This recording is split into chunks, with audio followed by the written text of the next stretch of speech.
Hello everyone and welcome back for another edition of 8 Minutes with Aaron. I am of course your host Aaron, and today we are going to talk about a very sensitive subject. So let's get rolling with a fresh edition of this guy right here, Aaron.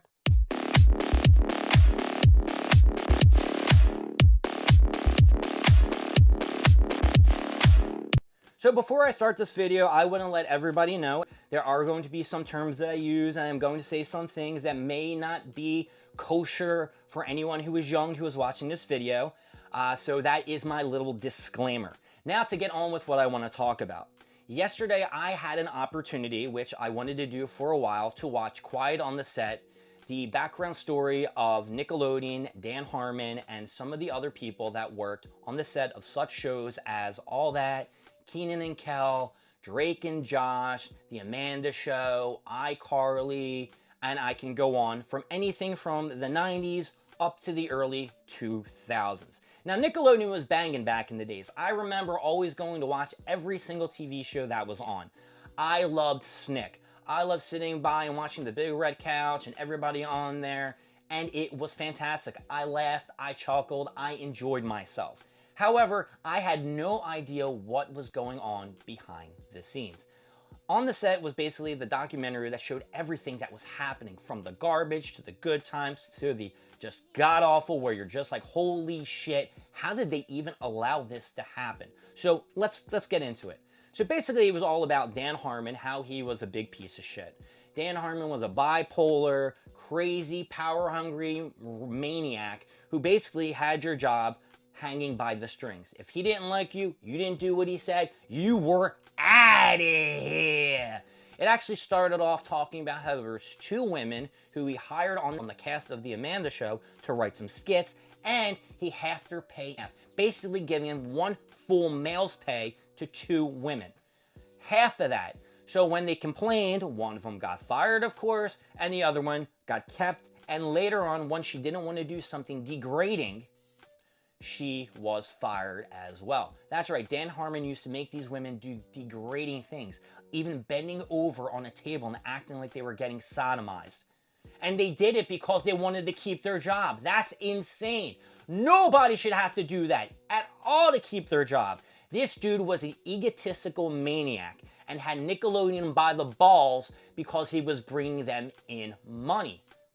All right, now that's trash one. Trash two.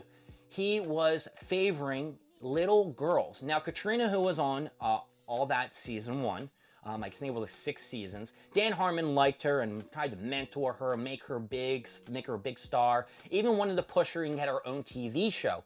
But what happened was she gained a little bit of weight.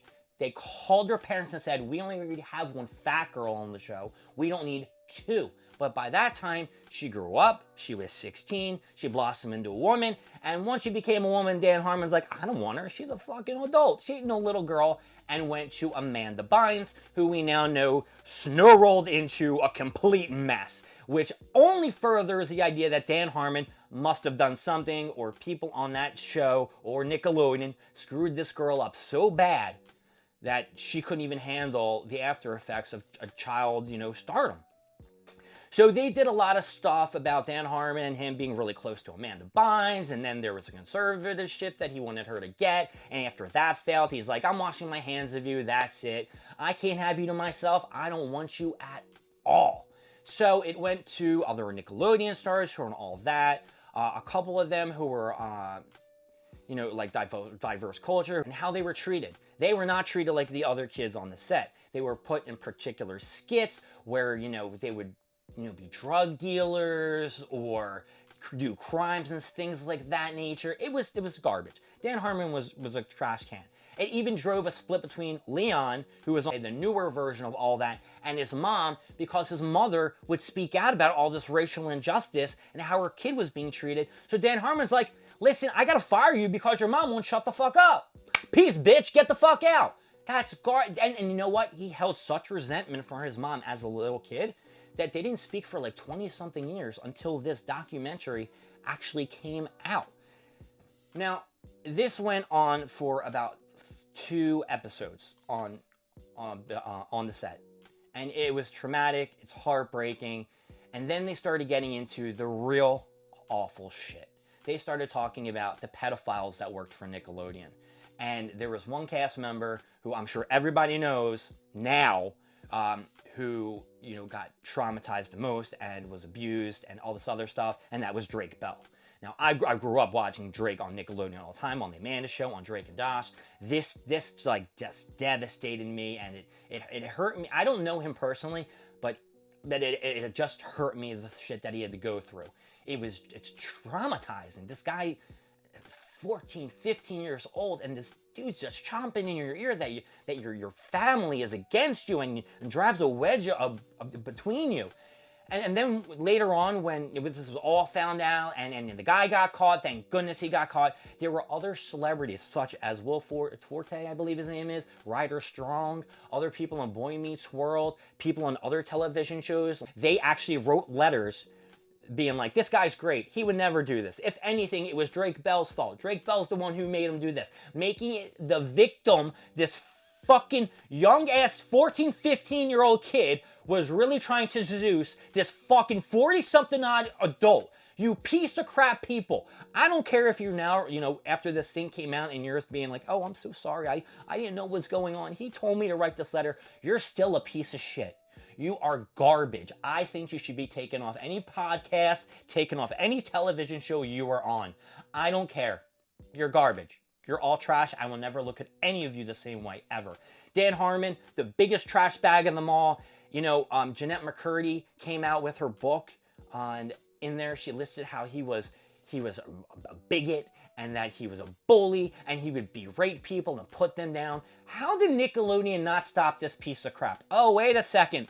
That's right, money. I guess money talks, people. Maybe that's why all the celebrities and maybe government officials aren't getting caught with all their scandals, because it's money. And that's all that this documentary, and I'm sorry I'm getting a little emotional, because it's sad. It's sad. And now I'm looking at all these past skits, and they're very sexualized, and these children are just sexualized, and I'm like, I thought this stuff was funny. Well, why did I think this shit was funny? Like, it's not funny. You know, a girl trying to squeeze, Ariana Grande trying to squeeze juice out of a potato, acting like it's a penis that she's like jerking off, or pouring water all over her face like she's getting, or people getting squirted in the face like on Zoe 101, whatever, Jamie Lynn Spears with goo. It's disgusting. They're cum shots and the names that these people had. The one was like something taint, talking about the little space between your balls and your asshole. Like, what the fuck? Now, I can go on and on for hours on end about how this thing just disturbed me and rubbed me the wrong way. And if you were a kid who watched these shows growing up, I really think you should take a deep dive and check this out. Now, I'm not sure if any other people on the show have been affected. They really didn't have Keenan and Kel on the show to talk about it. They didn't have anyone from like the older, like who are probably in their 40s, come on the show and talk about it. Maybe because they were too old and maybe nothing happened with them, or they don't want to damage their careers. Who knows? But overall, I need to give this bad boy an up or a down. So, overall, the whole thing, I'm giving it an up because it acknowledged and brought a lot of shit to light. They are probably going to do another 5-part series, but it's just terrible, and I'm deeply disturbed. My name is Aaron. Thank you for joining me at 8 Minutes with Aaron. I will see you next time when we go over more things, some more stuff, and hopefully something a little bit more entertaining. I'll see you later. Bye.